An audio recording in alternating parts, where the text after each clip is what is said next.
Hello, America. Welcome to another presentation of Under the Mackroscope.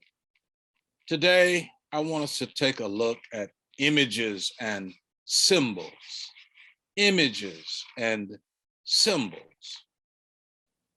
Look at that word, image. That word, symbol. What do they really mean? We see pictures, flags, statues, emblems, and other paraphernalia of all manners of things all the time. Each of these things in their own context have specific meanings for the people who display them. Just what do these images say about the people who put them on display?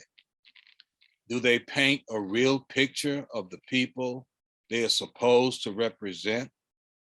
I wonder. Sometimes these images are nothing more than a show of what I want others to think I am into, a smokescreen that seems to help me put the image out there that I want others to see instead of seeing the real me. I believe that this smokescreen keeps people at bay because they think they really know me by the symbols that I display. The key question is, how well do I know myself? Images take on different levels of importance, and most of us determine that level of importance based on what we most like to identify with. For example, I will wear a certain clothing, certain emblems, and the like to make a statement that I agree with or align myself with a certain group or a certain philosophy. But when you see the image that I put forth, don't be too quick to, quote, mark me as one thing or another. People grow up and they do change. Growing up is the key. Sometimes it takes a near-death experience to open our eyes to the real truth. That being said, we need to stop trying to find some person or group of persons to try to emulate and focus on just being us. That takes real guts that most people obviously do not have. We go through life trying to identify with instead of identifying ourselves. I believe that is the primary reason that the world and the people in it are seemingly so desperate and miserable. Stop thinking about what other people expect from you and focus on what you desire for yourself. Stop trying to hide behind some image when you really don't even know what that image actually represents. I watched with great curiosity when all of the hoopla was rampant in the news about removing Confederate monuments from public places because they reminded us of slavery and hate and adversity between various groups. Being me, I see this issue somewhat differently. Yes, these images remind me of how my people were and still are treated and mistreated. They also remind me of the ignorance of the people who were and still are responsible for that treatment and mistreatment. Please understand, I do not hold any descendant of slave owners responsible for what their forefathers did to mine. I hold people responsible for what they attempt to do to me right now in the present.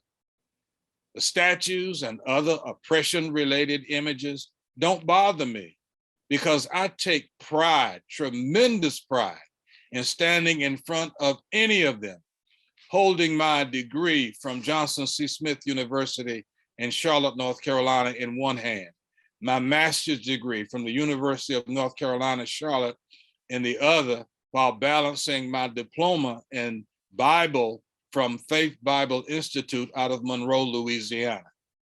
in between, and shouting with a loud, proud voice, "Look what I was able to accomplish in spite of your ignorance." Many of those who hate me because of the color of my skin have not done nearly as well. And they had all of the advantages that I was denied from a child up. Please stop belly aching about what someone else is trying to do to you and do something for yourself. God will always be on the side of the righteous, regardless of ethnicity. And there is nothing anyone can do about that, no matter what the situation may look like at any given time.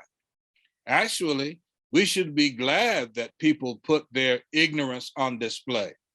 When you know who the enemy is, you have the advantage. That's better than having someone grinning in your face and stabbing you in the back. I guarantee you, when you grow up and open your eyes to these facts, you will discover that many of your worst enemies look just like you. Remember the quote that Leonard Pitts referred to in one of his articles entitled, "It's Different Being Us"?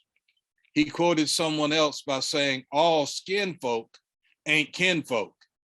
Many Black Americans fought against what they perceived as negative images in the Amos and Andy series, and it was eventually canceled.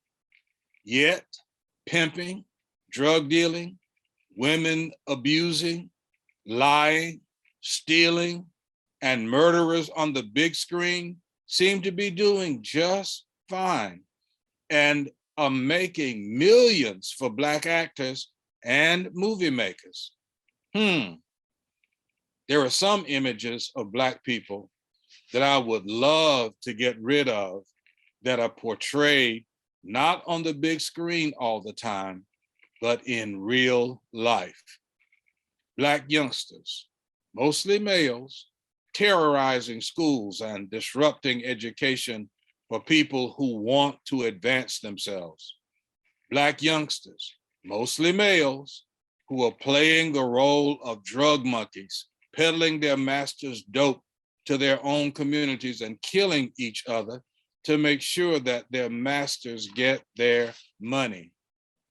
Young, single Black women, 30 and under, going to the grocery store, wearing their pajamas, flip-flops, and do-rags, with one baby in the cart, another being pulled uncaringly by the hand, and another one in the womb. And each child has a different baby daddy. And the list goes on and on. No one can fix this but us. We are the ones who created this mess. Stop complaining about the negative images of the oppressor and rise up and do what you have always been capable of doing.